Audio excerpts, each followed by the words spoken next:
네, 지금의 지수대의 위치를 살펴보면서 앞으로의 방향성에 대해서 기술적으로 알아보는 시간입니다. 동양증권의 정인재 연구원과 함께하겠습니다. 안녕하세요. 네, 안녕하십니까. 네. 앞서서도 이야기를 들어봤듯이 미국과 우리 증시 부합권이긴 한데 부합권이 자체 지수대가 다릅니다. S&P 500 같은 경우는 사상 최고치를 경신했다가 좀 쉬어가는 양상인데요. 전반적인 큰 틀에서 보자면 지금 어느 정도의 위치라고 볼 수 있을까요?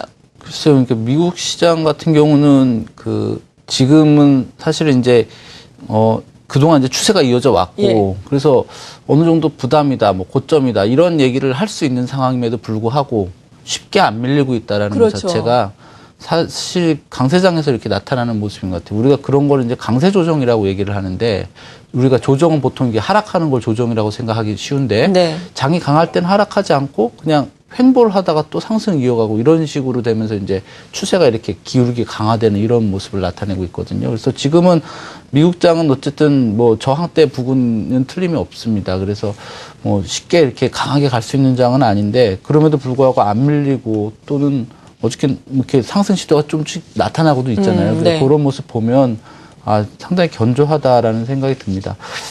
차트 보시면 이제 설명드리자면 S&P 500 지수 같은 경우 주봉으로 봤을 때 장기 상승 채널에 이렇게 상단선에서 걸려 있습니다. 사실은 저항인데 또 불구하고 이렇게 계속 돌파 시도가 나오고 있어요. 아직 뭐 뚜렷하게 돌파는 못 해줬기 때문에 뭐 본격적인 레벨업이다 이런 얘기 할 수는 없지만, 어쨌든 저항대에서 안 밀리고 이렇게 지켜진다는 거는 좀 강하다라는 생각이 되고요.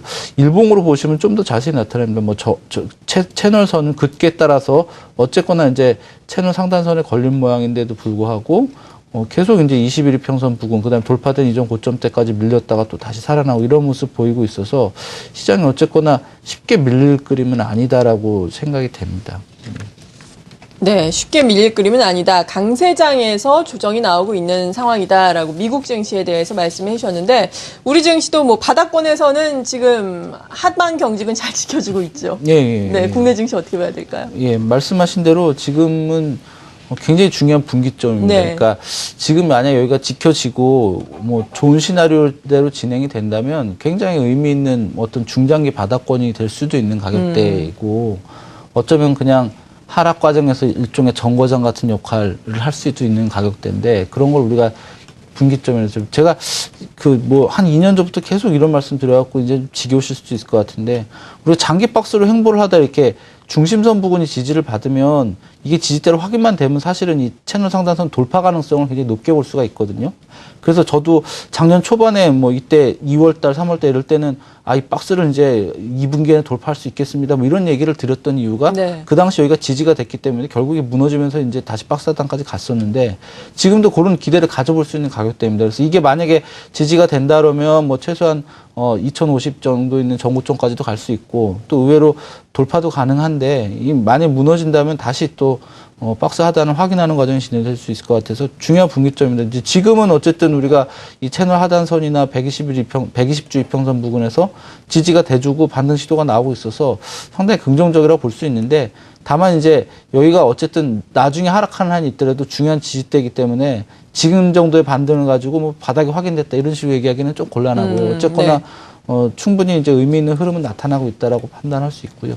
일봉으로 좀 자세히 보시자면, 우리가 지금은 여기가 저항이 됐습니다. 이제 1월 3일날 이제 하락하면서 갭을 냈었는데, 이 갭 상단선이 1966포인트 정도가 되고 있어요. 21일 평선도 이 부분에 대략 걸리고요. 그래서 이 정도 가격대가 아마 분기점이 될 것 같고, 다음 저항으로는 1990포인트입니다. 그래서 제 생각에는 아마도 1990포인트 정도가 제일 중요한 분기점이 될 것 같습니다. 여기를 만약 돌파 못한다면 사실은 또 다시 바닥 확인하는 과정 1930 정도까지 밀 수도 있고, 돌파되면 다시 2050부분까지 상승할 수 있을 것 같은데, 어쨌거나 지금으로서는 뭐 상승 가능성을 좀 배팅하는 게 어쨌든 확률이 높은 게임이 아닌가 이렇게 생각이 되고요.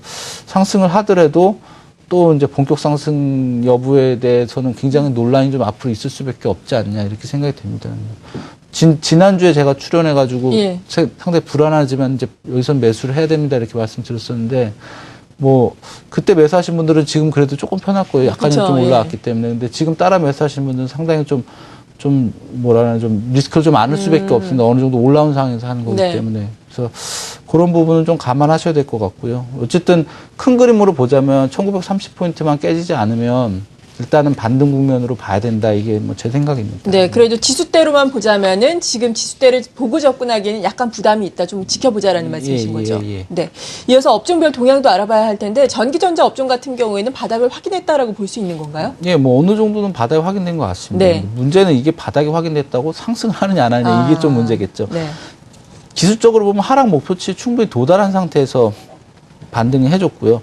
보시다시피 지금 우리가 작년 10월, 11월, 12월 4분기 박스권 이 크기만큼 정확히 이제 하락하고 뭐 5일이평선도 회복했고 이미 지지로 전환된 상황이기 때문에 뭐 충분히 반등 시도는 이제 나올 수 있다라고 봅니다. 근데 보시다시피 21일평선도 아직 하락 중이고 뭐 돌파한다 하더라도 어느 정도의 공방은 있을 수 있고요. 또 추가 상승하더라도 요 11월, 12월 저점대가 또 다시 이제 저항대로 작용할 것이기 때문에 아마 뭐 전기전자 업종 지수가 여기까지 올라간다면 그게 아마 코스피로서는 뭐 1990포인트 정도까지 와 있겠죠, 아마.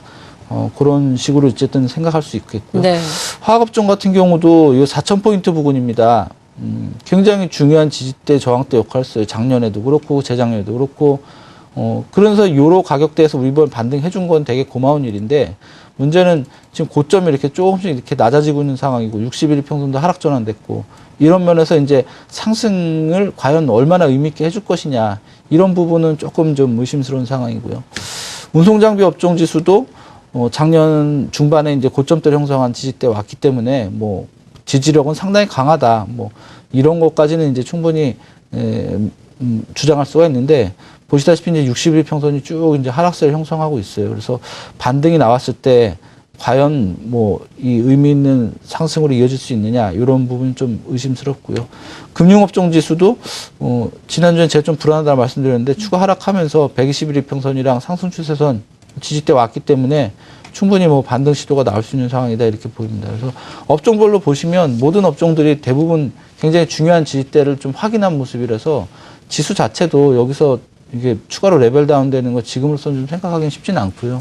문제는 이제 반등은 분명히 진행이 되는데 폭이 과연 어느 정도 될 거냐라는 부분이 상당히 조금 뭐라는 좀 자신할 수 없는 뭐 그런 네. 상황이라고 볼 수가 있습니다. 네, 이렇게 업종별로 보더라도 그리고 전반적인 지수를 보더라도 거래소는 약간 지지부진한 양상을 보여주고 있는 상황인데 그래도 코스닥은 반등을 계속해서 이어져 왔잖아요. 518선까지는 올라와 있는데 예. 코스닥 같은 경우에는 어떻게 봐야 될까요? 아, 예.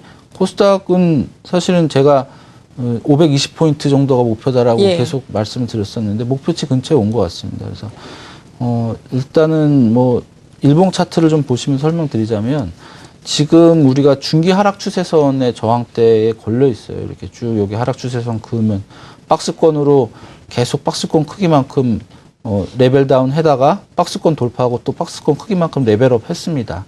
120일 이평선 저항에도 걸렸고 그러니까 지금 같은 경우는 5일 이평선도 훼손하지 않고 올라오고 있는 굉장히 강한 단기 상승 추세라서 이게 뭐 끝났다 하락할 거다 이런 식으로 얘기하기는 좀 곤란한 상황입니다. 네. 그러나 중기적인 저항대에 왔기 때문에 그럴 가능성은 좀 고려를 하셔야 될 것 같고요. 5일 이평선 같은 단기 평선들이 이탈하면 조정이 좀 있을 수 있다라고 생각을 하셔야 될 것 같아요. 그러니까 지금 이제 만약에 조정이 진행됐을 때 보셔야 될 포인트는 뭐냐면 저점이 어디서 나오느냐는 거죠. 만약에 그 지난 12월 달 저점을 좀 이 저점을 안 깨는 선에서 예를 들면 21일 평선 정도에서 500포인트에서 이제 바닥이 만들어진다 이러면 이 장기 추세 자체가 전환될 수 있는 가능성이 상당히 높아지거든요. 이제 그런 면에서 봤을 때 우리가 이제 조정 가능성은 좀 염두에 둬야 되고 시작은 5일 평선 이탈로 그리고 조정이 진행되면 저점이 어딘가를 보시고 저점이 좀 의미 있게 높아지면 이게 이제 단순한 중장기 어떤 추세 반전의 가능성도 생각할 수 있다. 이런 좀 염두에 두시면 네. 추적하는데 뭐 도움이 되실 것 같습니다. 네, 이렇게 양대 시장 그리고 특히 거래소의 업종별 동향까지 기술적으로 분석 들어봤습니다. 동양증권의 정인지 연구원이었습니다. 고맙습니다. 예.